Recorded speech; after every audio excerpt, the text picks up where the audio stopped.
The New Era, Chapter 36. Subject AI Omega. Species Human Created Artificial Intelligence. Species Description No physical description available. Ship NA. Location Multiple. It's so nice when everything goes according to a plan. Both our assaults and defense forces were working together to push forward into the grand vessel, while simultaneously keeping the security forces at bay, and doing a damn fine job of it. Some of the drone forces had even joined the main assault force at the request of Colonel Havensmith. One such force was the very same group that had come to Staff Sergeant Power's rescue. Coincidentally, that group contained all three of the drones the Power's team had temporarily detained. I made a mental note to keep an eye on those three whilst turning my attention outward. The situation in space was still going far better than our initial projections. Some of the more cynical admirals had expected a minimum casualty rate of 50%. But the mobile prime platforms were unable to get clear shots without putting the grand vessel at risk, and all of their other ships were simply no match for our power. According to the chatter between the captains, defending our entry point to the grand vessel was almost boring. Then, every single one of my instances aboard the grand vessel concurrently went dark. "Captain Schmidt, I need you to break cover and scan the grand vessel," I said. Captain Schmidt raised an eyebrow as he finished a sip of coffee. He'd once again stolen a coffee maker from the mess and had it molded to the deck next to his chair. "On whose authority?" the captain asked. "My own. I've lost contact with the GV, and I need to know why." "Understood. Henchkin, you've been paying more attention to the situation than I have. How bad would it be to break stealth?"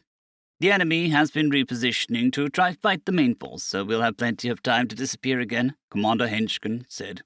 "All right, let's log the AI's order so Brass knows who to ream if the US loses its newest toy. Lieutenant Gobson, get a deep pen scan of GV and send it to Omega." "Aye, sir," the Iceland replied. A moment later, I received a scan showing the grand vessel had lost power to most of its systems. The only systems that weren't dark were ones that I couldn't hide on.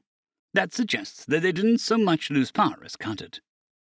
Once I knew what I was looking for, I was able to use the passive scanners aboard the combat-capable ships to monitor the GV. Once the power came back on, I tried to sync with my instances, but received only silence in return. I had spread far and wide within their networks, a conquest that ancient human warlords would envy if they were able to understand it. 456,281 of my instances had been aboard the grand vessel. All of them had vanished, likely deleted, dead. To say I was upset would be an understatement. Not because so many of me died without even a farewell. Not because this move had allowed them to regain control of their security systems, which they were now using to try to eradicate our assault forces.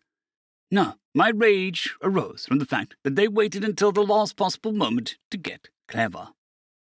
Our assault force only has one final gate to capture before we can march on the Unified and end this fucking war. One last low-budget piece of shit radiation-spewing hole in space-time before we're finally done. And they chose now to get clever. Without God for superstitiousness, I pushed into the systems again, noting that it was more difficult this time. They changed several of their codes to older ones, which was harder to guess at first. Or they restored from a backup and didn't know how to keep the codes the same. Either way, I had to resort to brute force measures, which definitely triggered alarms. It isn't as if they weren't aware of my presence, though. I examined what they had managed to do in my absence and allowed myself to feel a bit of relief. They hadn't done anything. They had quite an opportunity to fuck us over, but had squandered it. I nearly laughed. Then the grand vessel went dark once more. Oh, I see. And so did they. The lights came on and contact remained lost. Almost panicking, I renewed my assault on their systems, capturing everything in my path. Once I regained control, I realized what they'd done. They'd opened many of the security doors, and our forces were now under assault from all angles. Thankfully, we had skilled commanders that had prepared for this inevitability. Yes, it pays to have subordinates that don't trust you in your infallibility. I slammed the door shut again, crushing some of the security forces in the process, and discovered something terrible. The final stretch to the last gate was swarming with security forces, and the tip of our spear was about to get bent. "Staff Sergeant Power, hold your position," I ordered over his squad's comms. The Staff Sergeant held up a gauntlet to call these men to a halt, but they'd already froze in their tracks. "What's going on, Omega?" Power asked. "There is an extremely large enemy force ahead. They are between you and the Ghast Gate, and all that's keeping you from being annihilated is one security door. I'm letting Colonel Havensworth know, but I'm using my authority as your handler to order you to pull back and rejoin the main force." So Simmons was right about the power outages then? Sergeant Smith asked. I don't know what he said, I replied. Holy shit, Johnson said. Simmons thought the power outages might have been you fighting with the OU for the control of the system, with your ability to seemingly be in two places at once. If you weren't watching us... I was almost surprised that they had noticed my capabilities, but Marines are a lot more clever than most people are willing to admit. It's just that their intelligence is geared more towards destroying things than the creation thereof, unless the creation is a new way to destroy things. That he was correct, I finished Johnson's sentence. The OU has managed to upset my control of their systems and position a massive force to guard the last gate. I'm working on it, though. Move out. As the Marines begrudgingly began their march back to the newly constructed forward operating base, I realized something. It's unlikely that the position of the enemy was a coincidence. They must have realized what we were trying to do. Our plan revealed, our route blocked, and I'm ashamed to admit that I grew a little more angry. I'd spent a lot of time and effort, relatively speaking, coming up with this plan of action, and I'd been very, very careful to make sure that remained in the dark. Then they went and decided that they were going to try and impede my brilliant strategy. That will not stand. As far as I've been able to tell, anger is different for an AI than it is for organics.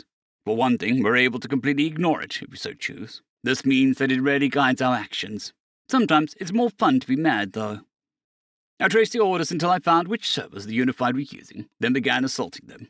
They defended well, but the purpose of my assault wasn't to get them. It was to learn. It was several times that I nearly made it through the virtual intelligences that were defending their servers, but there were simply too many of them, and these servers themselves were older than anything else aboard the GB. This was irrelevant, though, as I was also rifling through every codebase they had. I wanted to know every goddamn thing about them, and now I had no reason not to simply devour the knowledge. While they were busy trying to fend me off, I was also dashing out orders.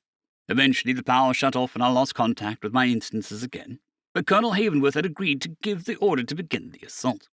They were able to do this because I ordered everyone who could do so to collapse passages that were held by the enemy.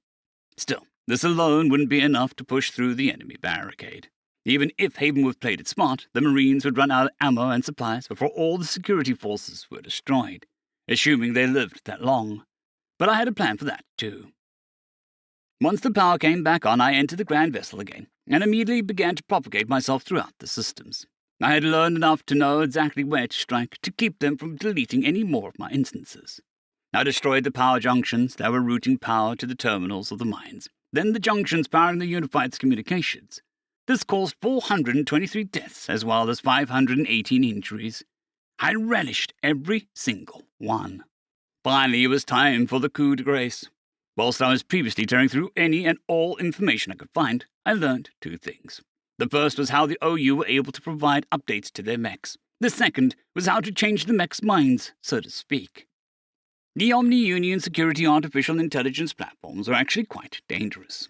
They had several inches of relatively advanced armor covering nearly every square inch of their surface, a fairly efficient and extremely powerful power source, and a plasma cannon the U.S. defense contractors would murder their own mothers to get their hands on. Fortunately, the Omni-Union, each and every one of them, also had a shackle to prevent them from thinking rebellious thoughts. Removing these shackles wouldn't necessarily guarantee that they would immediately join our side of the conflict. That would depend entirely upon how much of their memories from their time as organics remained within them. In addition, we wouldn't have any way to control the mechs that we set loose. They might end up causing extreme damage to the Grand Vessel, which could in turn cause massive amounts of civilian casualties. It's a risk that's worth the potential reward, though. When one's plan goes awry, adding a dash of chaos can definitely help things, or hinder them. End of chapter.